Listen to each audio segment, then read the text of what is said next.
E aí, galera, beleza? Seguinte, vamos fazer alguns itens aqui da parte de filosofia antiga e medieval. Caráter de revisão, né? Ver como é que alguns itens, alguns conteúdos se comportam, são cobrados. Então, sem delongas, vamos nessa. Eu vou ficar hoje aqui de sujeito oculto, dessa voz over, misteriosa, conversando aqui com vocês. Seguinte, deixa eu selecionar aqui um. Beleza. Selecionar uma canetinha para marcar algumas coisas. Começar aqui por filosofia antiga, e aí vão ser itens principalmente na parte das escolas helenísticas. Olha só. A campanha militar empreendida por Alexandre o Grande já foi tema de inúmeras filmagens. Essa campanha compreende um período de grandes transformações no mundo grego antigo, tanto na filosofia quanto no desenvolvimento tecnológico. Acerca desse assunto, julgue os itens. Primeiro, filosofia ateniense na Grécia Antiga, em particular a filosofia de Platão e de Aristóteles, era fortemente dependente da organização política das cidades-estado. E dessa forma, a campanha de Alexandre o Grande, por ter sido de natureza cosmopolita, tinha potencial para alterar drasticamente a filosofia grega da época. Bom, o que a gente tem que verificar aqui? Primeiro, a filosofia de Platão e Aristóteles, né? Do mundo grego como um todo, né? Mas em especial de Platão e Aristóteles, como ele está colocando. Era de fato dependente da organização das cidades-estados? Sim. Lembra que tanto em Sócrates quanto em Platão e Aristóteles, que aqui ele está citando de maneira explícita, havia um consenso entre eles de que a vida virtuosa, a vida digna, a vida que vale a pena ser vivida, é uma vida em sociedade, uma vida na organização política, na organização da polis. O Platão, a principal obra dele, trata justamente de uma forma de organização social, né, que é a república. Lembra que Platão e Sócrates eram críticos, né, à democracia ateniense, e o Platão, nessa obra, está lá discutindo o tema da justiça, discutindo várias outras coisas, mas com o objetivo de se propor, né, um modelo de organização política, de organização social, naquela ideia da sofocracia. E o Aristóteles tem uma obra intitulada Política, e dali sai um dos principais axiomas aristotélicos, né? Uma das maiores máximas do Aristóteles, que é o ser humano é um ser político, o ser humano é um ser social. Então, a vida na cidade-estado, de fato, é o ideal, né? Dentro da filosofia platônica, aristotélica e também socrática, né? Aí, a outra coisa que tem que verificar, a conquista do Alexandre, né? O império construído pelo Alexandre o Grande, ele de fato tinha essa natureza cosmopolita? Também. Lembra que a ideia cosmopolita é a ideia de você agregar o universo inteiro dentro da sua cidade, do seu país, né? O fato dele compartilhar e de misturar, inclusive, diversas culturas. Isso era uma estratégia de domínio do Alexandre. Ao agregar culturas, ele fazia com que o domínio dele fosse menos traumático, vamos dizer assim. Então, além de ter uma admiração por outras culturas, pela grega em especial, né? Lembra que o Aristóteles foi tutor, né? Foi preceptor do Alexandre. Aristóteles era macedônico, cidade de Estagira. O pai do Aristóteles, vocês devem se lembrar disso também, tinha sido médico, né, do pai do Alexandre e do Filipe II. E o Aristóteles vai para o mundo grego, é discípulo de Platão, né, tem sua formação toda dentro do mundo grego, e aí ele volta para a Macedônia, meio que um pedido ordem, né, do Filipe II, e ele é o tutor do Alexandre. Então, o Alexandre bebeu da fonte grega através de Aristóteles. Ele tinha uma admiração profunda por essa cultura em especial. Mas, de qualquer forma, ele teve essa estratégia de agregar culturas, né? Então, sim, tinha uma natureza cosmopolita. E essa natureza cosmopolita, ela poderia, de fato, alterar a filosofia grega. Não só poderia, como alterou, né? Aqui no item ele está colocando como potencial, tinha potencial. É certo e acabou fazendo. Tanto que dessa fusão de culturas vão nascer as escolas helenísticas, né? Epicuristas, estoicos, cínicos e céticos. O objetivo dos outros itens aqui, inclusive, é abordar essas escolas helenísticas, né? Aqui sobre epicuristas, que menciona a cultura grega, né? Os continua mencionando o Alexandre, aqui é um item mais de história, né?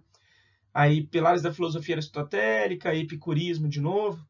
Então, ele fez o primeiro item para meio que abrir a possibilidade de comentar as escolas helenísticas. Ele concentrou no caso do epicurismo, mas tinha potencial e fez. E aí lembra que tem uma diferença, que essas escolas helenísticas já não têm esse mesmo ideal da vida cívica, né? Eles propõem, na verdade, uma vida jamais de isolamento, um convívio com poucas pessoas, né? Com poucos, porém, valorosos amigos, uma ideia meio que de sociedade alternativa, né? Tem muito mais de comprar uma chácara na Chapada e mudar para lá com os amigos, ter uma vida mais reclusa, mas uma vida que fosse mais verdadeira, né? Então, esse mundo das escolas helenísticas já é um mundo de uma certa decepção com a vida política, com a vida em sociedade, né? Já se buscam propostas de um certo afastamento. Beleza? Então, item certo. Vamos marcar aqui C de correto. Legal. Na minha letra de paintbrush, maravilhosa. Vamos nessa. Sabendo-se que o epicurismo, lembra que quando o item da UNB começa assim, ele está te dando uma informação, né? Aqui ainda não é o item é daqui para frente, ó. É correto. É a mesma estratégia do item 4, né? Sabendo-se que é correto. O item é depois da vírgula. Essa forma de fazer item, ela aparece assim em todas as provas, né? Em todos os conteúdos, ou pode aparecer em todos os conteúdos, mas ele é mais frequente na prova de filosofia. Então, sabendo-se que o epicurismo, corrente filosófica que surgiu no período helenista, defendia o atomismo e o materialismo, é correto concluir que o epicurismo se contrapunha fortemente à filosofia de Platão. Qual é o elemento assim, básico, fundamental da tese platônica? Né? É a teoria das ideias. Sendo que esse universo das ideias, né, o mundo das ideias, ele é um mundo metafísico, ou seja, ele é um mundo que transcende um mundo físico. Então, essa concepção de mundo das ideias, né, que seria o mundo das essências, o mundo do ser, né, aquilo que é, são elementos imateriais. Então, o elemento central da filosofia platônica é um elemento metafísico e imaterial. Portanto, se os epicuristas defendem o atomismo e o materialismo, é correto concluir que a proposta epicurista ela é contrária à proposta platônica, certo? Tudo bem? Porque o universo de um tem uma proposta que é atômica, materialista, e o universo do... esse certo aqui, ele saiu 8 bits, né? Tá parecendo um Mega Drive, um Atari, coisa que boa parte de vocês aí não conheceram, não viram, né? Um comentário para a geração da década de 80, né? Denunciando a minha idade. Tudo bem. Eu sou historiador, eu posso dizer que eu não sou dessa época, apenas que eu conheço fortemente o passado, nas suas várias vertentes, inclusive nos videogames. Né? Mas tá certo, beleza? Apesar do ser bizarro, tá certo. Então, se um tem uma filosofia que defende a ideia do átomo, e outro defende a ideia da ideia, um elemento metafísico, abstrato e imaterial, são filosofias que se contrapõem. Tudo bem? Certinho. Sendo que essa do atomismo e do materialismo, ele te deu essa concepção. Né? Aí, só para desenvolver um pouco mais isso, os epicuristas achavam que tudo era formado de átomo. Teoria que era dada pelo Demócrito, né? Leucípio, figuras que inclusive vocês veem na química, que é aquela concepção de que se você pegar um determinado objeto e for dividindo ele, né, um objeto material, for dividindo ele sucessivamente na metade, você vai chegar num determinado ponto lá que é o mínimo da matéria e do qual, a partir de tudo, a partir daquilo é que tudo se forma, né? Esse é o elemento do átomo. Eles achavam, inclusive, que a alma era formada por átomo. Você pode achar muito absurdo. Assim, a gente não vê o ar e a gente sabe que tem átomos ali no ar, né? Que tem partículas minúsculas. Então, o ar as partículas têm tamanho grau de afastamento que a gente não consegue vê-las de maneira macroscópica. A alma seria algo semelhante. Só que, vamos dizer assim, a alma seria os átomos mais rarefeitos ainda, né? Então, se é uma teoria que defende que tudo é formado de átomos de mínimo da matéria, é uma teoria materialista. Tudo que existe, inclusive a alma, depende de matéria, depende do mínimo da matéria, né? Da aglomeração desses mínimos de matéria que são os átomos. Então, item certo. Ao 3, que eu acho que é um item mais de história. Com Alexandre o Grande foi estabelecido o helenismo, que buscava aplicar diversas perspectivas filosóficas, originalmente gregas, aos povos dos territórios que eram conquistados. Certo, né? Se costuma dizer, e assim, essa é uma análise correta, né? um consenso assim, entre os historiadores sobre esse ponto, de que a cultura helenística helenizou o mundo antigo. Ou seja, quando misturou gregos e as várias culturas orientais, como Alexandre o Grande tinha essa admiração especial pelo universo dos gregos, a mistura fez com que a cultura grega fosse difundida. Então, a cultura helenística, sendo fruto da mistura, contribuiu para espalhar, para difundir a cultura grega. A cultura helenística contribuiu para a helenização do mundo antigo, coisa que os romanos depois vão completar, né? A ponto, inclusive, da Bíblia, boa parte dos livros bíblicos terem sido escritos em grego, né? É uma herança que fica na região da Judéia. Foram escritos em grego koiné, que é um grego meio vulgar, assim, né? Que não respeita muito a gramática, um grego mais popular. Então, esse é um exemplo pequeno, assim, né? Acho até que um pouco inusitado, mas pequeno, sobre essa influência da cultura grega. Então, item certo. Ao 4. Sabendo-se que um dos pilares da física aristotélica, de novo, né? Está te dando uma informação. Então, um dos pilares da física do Aristóteles é a negação absoluta do vácuo. Eu nego o vácuo. Que aí aqui vamos pensar na repercussão disso, né? De por que o Aristóteles negava o vácuo. E que o epicurismo defendia o atomismo, coisa que ele já afirmou também lá no item 2. É correto afirmar que o epicurismo apresentava física compatível com a física aristotélica. Bom, o Aristóteles nega o vácuo, e o vácuo só existe porque existe o átomo. Então, se aqui tem um mínimo de matéria, aqui tem um mínimo de matéria. Você está vendo os mínimos de matéria aí? Ó? Bem pequenininhos mesmo. Mínimos de matéria. Ou seja, o que existe entre esses átomos é justamente o vácuo. O Aristóteles negava o vácuo e, em consequência, negava o que permitia o vácuo. Qual era o argumento dele? O argumento aristotélico era de que o que freia um objeto lançado, né, no espaço é o atrito, é o contato com o meio, né? Ele tinha esse raciocínio, ele não tinha isso como prova matemática, né? Lembra que na época não se exigia a linguagem matemática para você desenvolver um pensamento, vamos chamar assim, um pensamento científico, né? Isso vai ser uma exigência da revolução científica, pós-renascimento cultural, tudo bem? Então, aqui é só na proposta teórica, né? O que faz um objeto lançado ao espaço frear é o contato que ele tem com o meio, o atrito que ele tem com o meio. Se o vácuo existir, um objeto lançado, ele nunca vai diminuir a sua velocidade. Ou seja, se o vácuo existir, não vai ter nada que freie esse objeto lançado. Esse objeto vai crescendo velocidade, vai aumentando velocidade, aumentando velocidade, aumentando velocidade, e ele vai aumentando a velocidade em direção à velocidade infinita. Aí qual é a conclusão do Aristóteles? Velocidade infinita é impossível. Nisso ele estava certo, a gente sabe disso hoje, né? Se velocidade infinita é impossível, o que permite a velocidade infinita também não pode existir, que no caso é o vácuo. Se o vácuo não pode existir, então o átomo também não pode existir. Então ele contestava o vácuo dentro desse raciocínio, e ao contestar o vácuo, ele também contesta a teoria atomista, certo? Os epicuristas defendem o atomismo. Então a física aristotélica ela é distinta da física epicurista. O item está dizendo que elas são compatíveis.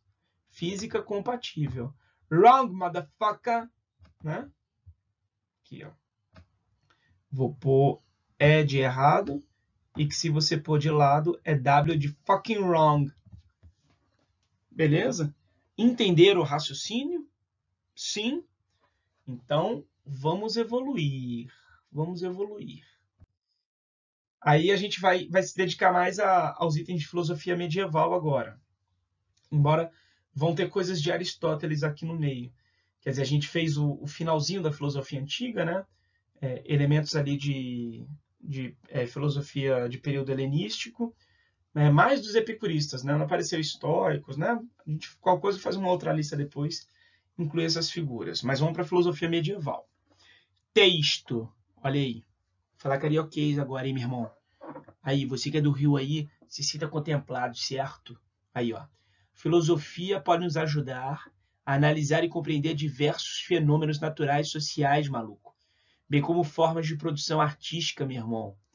O conceito de tempo, suas percepções sociais e o tipo de temporalidade envolvido nas mais diversas produções artísticas têm sido discutidos ao longo de toda a história da filosofia, meu irmão. Tu não sabia disso, não? Se liga, otário! O filósofo Santo Agostinho, que viveu na Alta Idade Média, dizia que o tempo é um movimento de distensão da alma humana. O tempo é quando a alma humana se desloca, né? Ele é fruto da distensão, do deslocamento da alma humana. O passado é a memória que se possui, o futuro é a expectativa que se nutre e o presente é a atenção que se dedica a algo, né? Então, quando a nossa alma se desloca para o passado, memória. Quando a nossa alma, na verdade, vamos inverter, né? Quando a nossa alma possui memória, ela se desloca para o passado. Quando a nossa alma possui expectativa e esperança, né? Ela se desloca para o futuro. Quando a nossa alma tem atenção, foco, ela está no presente, né? Então, as temporalidades são consequência da distensão humana. Portanto, o ser humano pode viajar no tempo? Pode. Ele não viaja fisicamente, mas ele pode viajar com a alma. Meu Deus, né? Então você faz viagens no tempo cotidianamente, rotineiramente, minuto a minuto, né? Você é um viajante do tempo. Você não sabia disso, agora sabe, né? Você pode ler o Steve Hawking agora. A percepção do tempo, portanto, é uma articulação dessas três instâncias psicológicas, instâncias mentais, né? De acordo com Freyre, agora aqui o examinador já colocou outra coisa, né? De acordo com Freyre, que é um sociólogo, no comportamento social, abre aspas aí para o Freyre, né? O operário pago ao dia não tem os mesmos comportamentos temporais que o membro de uma classe média pago ao mês, ou do rentier, que recebe anualmente os seus dividendos ou as suas rendas, né? O rentier é aquele que vive de rendas e pode receber as suas rendas de maneira semestral, de maneira anual. Então, de acordo com a minha remuneração, né, com a periodicidade da minha remuneração, eu apresento comportamentos temporais distintos. Então, alguém que recebe, que trabalha por diárias, né, às vezes ele não consegue fazer um planejamento, por exemplo, para uma viagem daqui a um ano, né? É essa a noção que o Freyre trabalha. Tudo bem? Bom, vamos nessa. Para Roland Barthes, que é um filósofo francês do século XX, bem peculiar assim, você vai ver, inclusive, a peculiaridade dessa análise que ele vai fazer agora. Para Roland Barthes, a fotografia possui uma temporalidade que ele expressa sim. Então, ele deu a ideia de tempo no Santo Agostinho, deu uma ideia de tempo sociológica. Agora ele vai para um outro filósofo mencionando elementos da arte, né? Que foi o que ele colocou no início aqui do parágrafo, ó, que a filosofia pode nos ajudar a compreender o mundo, relações sociais, temporalidades envolvidas em várias coisas, inclusive na produção artística. Então, a fotografia possui uma temporalidade que o Barthes expressa dessa forma. Abre aspas agora para o Barthes. Ele vai morrer. Leio ao mesmo tempo, isto será e isto foi. Observo horrorizado um futuro anterior em que a morte é aposta. Dando-me o passado absoluto da pose, auristo, né? A fotografia diz-me a morte no futuro. Então, quando você olha uma fotografia, que tipo de tempo, que tipo de temporalidade está presente em uma foto? O passado absoluto da pose, né? Então, uma fotografia tem passado, né, com aquela pose que ficou registrada, mas uma fotografia ela também tem futuro, porque eu sei que aquele indivíduo que foi fotografado, né, ele não está preso naquela pose eternamente. seja, a vida daquela pessoa continuou. E a vida da pessoa que continuou, a única certeza que eu tenho é que um dia ela vai morrer. A fotografia diz-me a morte no futuro. Então, ao olhar uma fotografia, a fotografia passa essas duas dimensões do tempo. O passado da pose e o futuro na certeza da morte. Certo? Bom, o que me fere é a descoberta dessa equivalência. Diante da foto de minha mãe criança, digo para mim mesmo, ela vai morrer. Né? Qualquer um de nós pensa isso. É uma coisa trivial. Né? Estremeço como psicótico de Winnicott perante uma catástrofe que já aconteceu. Quer o sujeito tenha ou não morrido, toda fotografia é essa catástrofe. Ele usa a imagem, inclusive, de um psicótico, né? Porque como um psicótico, um psicopata, quando ele olha a vítima dele, a vítima está ali viva. Mas o psicótico, o psicopata, sabe que ela já morreu, é uma catástrofe. Né?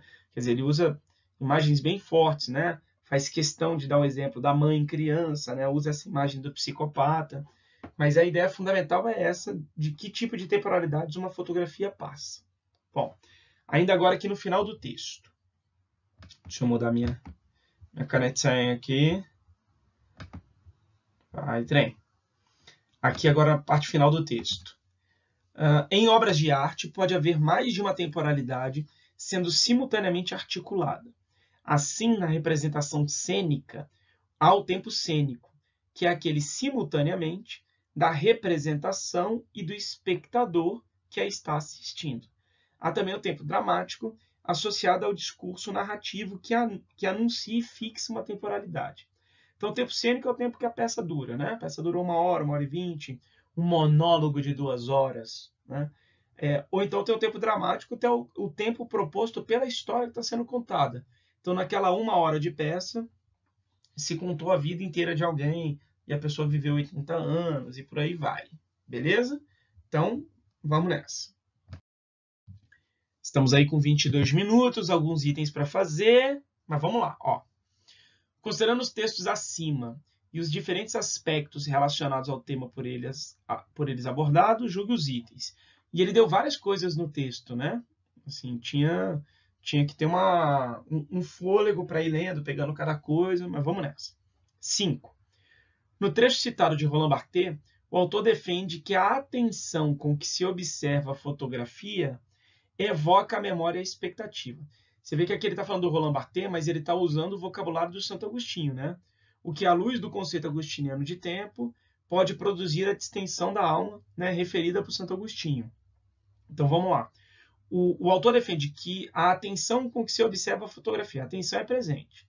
Então, no momento em que eu estou olhando a fotografia evoca a memória, que é o passado, e a expectativa, que é o futuro. Né? E isso, para o Santo Agostinho, é justamente o deslocamento da alma. Então, para o Roland Barthes, ao olhar uma fotografia, o que ela passa para a gente? Passado e futuro. Usando o vocabulário de Santo Agostinho, a atenção é quando eu estou olhando, e o que ela evoca, o que ela passa de mensagem temporal, é o passado e o futuro. E tem certo. Correct. Sim, todos atentos. Foi um bom item, vocês acertaram, sim? Então, vamos lá. 6.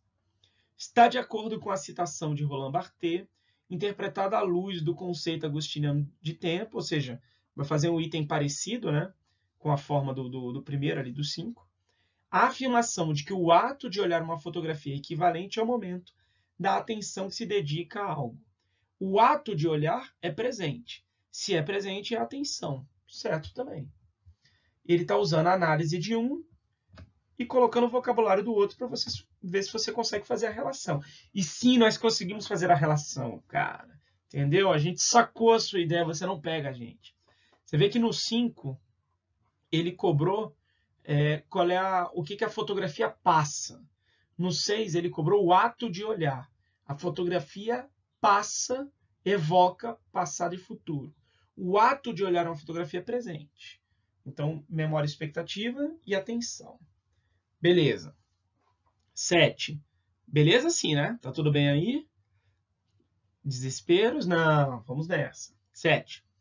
É possível estabelecer uma analogia entre as temporalidades envolvidas na pintura e as envolvidas na representação cênica.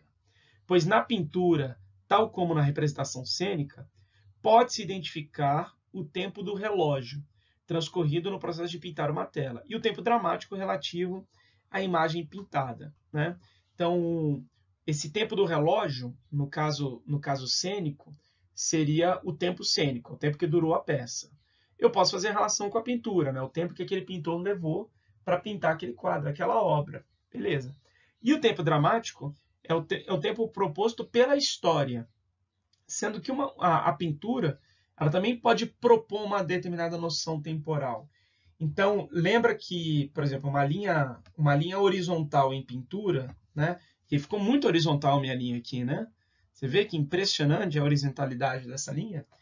Mas uma linha horizontal, ela dá uma noção de continuidade ou de algo que é estático, algo que permanece, algo que repousa, né? Ou seja, quando o nosso olhar olha para o horizonte, passa esse tipo de sensação, né? Agora, quando se usa, por exemplo, uma curva, dá uma ideia mais de movimento, mais de dinâmica. Então, na composição do quadro, eu posso passar diferentes noções temporais, que seria o tempo dramático, né? Eu posso passar uma noção mais de movimento, né? Ou mais de estabilidade. Então, aqueles quadros do Pollock, conhece esse pintor estadunidense do início do século XX, né? Que são aqueles quadros bem dinâmicos, né? A ideia de efêmero, de coisa que está passando rapidamente, dramaticamente. Então, eu posso sim fazer essa relação entre artes cênicas e pintura do ponto de vista temporal. E tem também C de corretíssimo. 8. O ato de se tirar uma fotografia pode possuir, tá possuindo o ato de tirar a fotografia, uma temporalidade distinta daquela envolvida no ato de se pintar um quadro.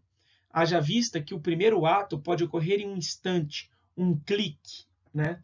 Ao passo que o segundo ato, normalmente, ocupa um intervalo de tempo perceptível por quem o realiza.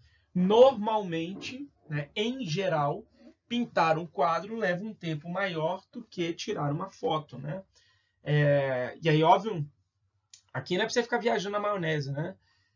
Mas no início lá da fotografia, as câmeras poderiam levar, né, quase 1 hora para registrar uma foto. Não é disso. Ele está falando de tirar uma fotografia assim, com as máquinas já mais modernas. É um clique, né? E para pintar um quadro, em geral, ocupa um intervalo de tempo mais perceptível, maior, né? Não é para você ficar viajando também pensando num quadro do dadaísta, né? Mas um dadaísta pegava uma tela em branco e falava, pronto, pintei, né? Tá aí, visão polar do urso na neve. Não é isso, né? As noções mais gerais. Certo. Item tranquilo. Vamos nessa. Sim. Estão aguentando aí? 9. Segundo o conceito de tempo de Santo Agostinho, tipos distintos de remuneração, como os mencionados por Freyre, estão associados a diferentes distensões da alma, né? Então, se por Freyre, quem ganha por diária, quem ganha semanal, quem ganha mensal, quem ganha a partir de rentabilidade, de dividendos, né? Coisas que eu e vocês da classe média nem sabemos o que é isso, né? Ser um rentista, viver de renda, né? Mas essas pessoas têm comportamentos temporais distintos. Então, a alma delas, né, elas produzem distensões também diferentes. Então, item certo. Se diferentes tipos de remuneração fazem com que eu me relacione com o tempo de maneira diferente, então está provocada diferentes distensões da alma. Item certo, tranquilo. Vamos nessa. 10. A partir das informações apresentadas, é correto afirmar que o tempo cênico é aquele do relógio do espectador e dos atores, sendo também o tempo da física. Exato, né? O tempo cênico é o tempo do relógio, então é o tempo da física porque é o tempo do ΔT, né? É a medida cronológica mesmo, um segundo depois do outro, para você ter essa variação, poder fazer as contas. Então, é exatamente isso. Item certinho. 11. Sabendo-se que para o filósofo... só para voltar aqui. Também não é para você ficar entrando, ou pelo menos nem quer dizer isso, mas o tempo não é relativo de acordo com a física einsteiniana. A percepção do tempo é relativa. Mas a passagem do tempo continua sendo um segundo depois do outro. Quando o Einstein vai fazer uma conta, ele faz uma conta com o tempo do relógio. Esse é o tempo da física, né? A percepção do tempo é outra coisa. Tudo bem aí vocês? Vamos lá. 11. Sabendo-se que... lá vem ele, professor, de novo. Para o filósofo Aristóteles, o tempo é a medida do movimento segundo o antes e o depois, né? Lembra que movimento para Aristóteles é transformação, é mudança. Você sai de uma potência em direção a um ato, né? Ou seja, um princípio de mudança, potência, a própria mudança, né? A própria transformação, movimento, em direção a um ato, né? Que é a potência realizada. Então, uma semente que germinou virou uma árvore.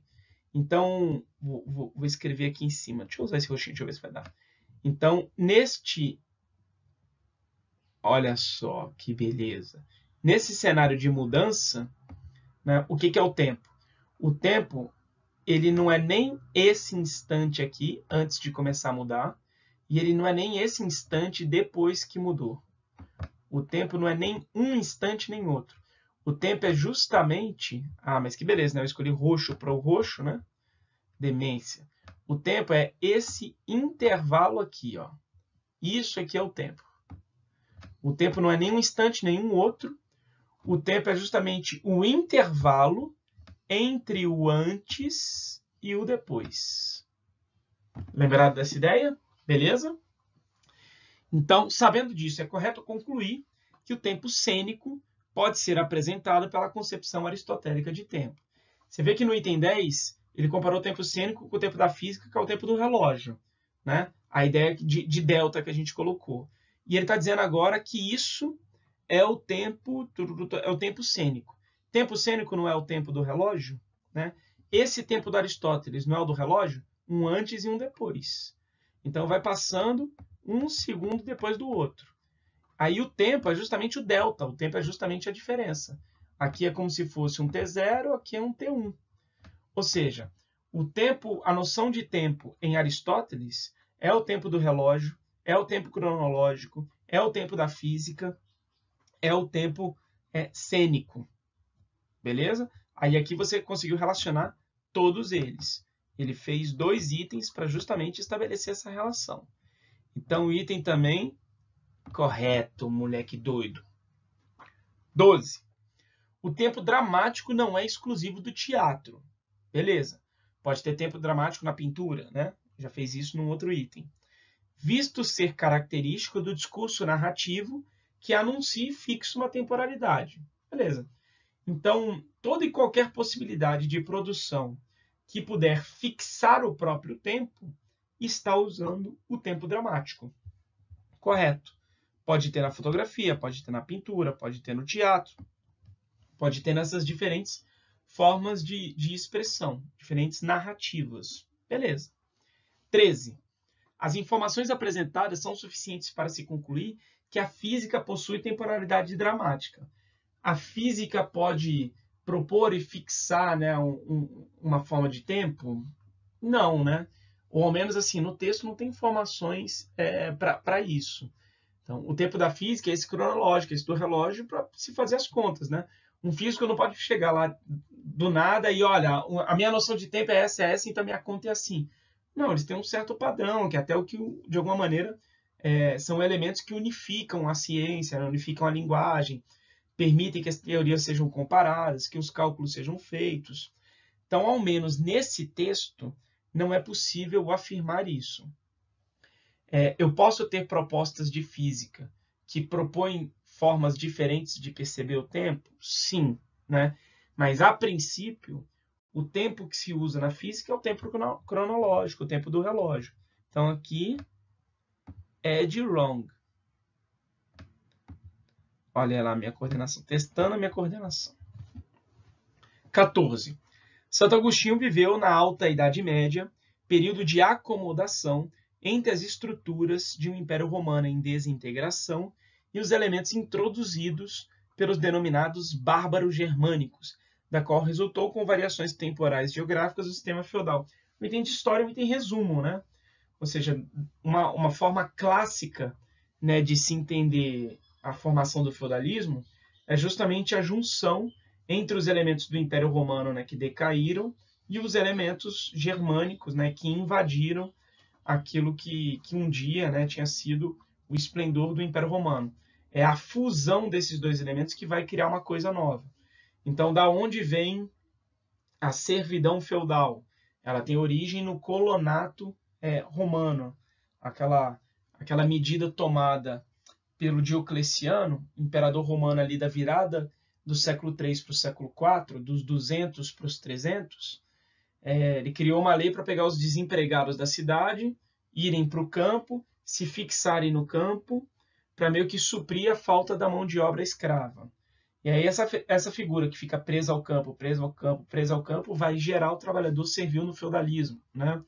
O comitatus germânico vai gerar as relações de suzerania e vassalagem.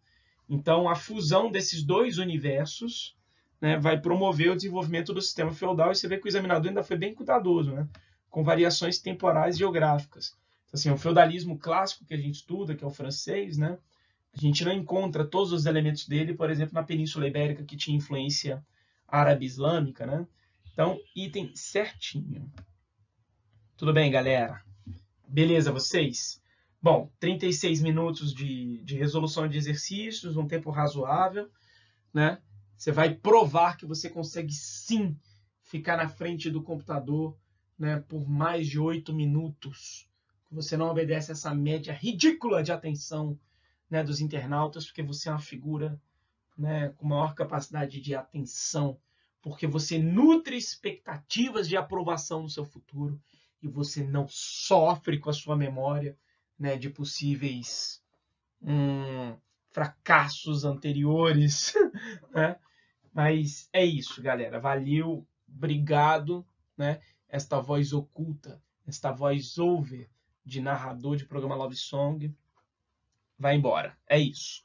Abraço.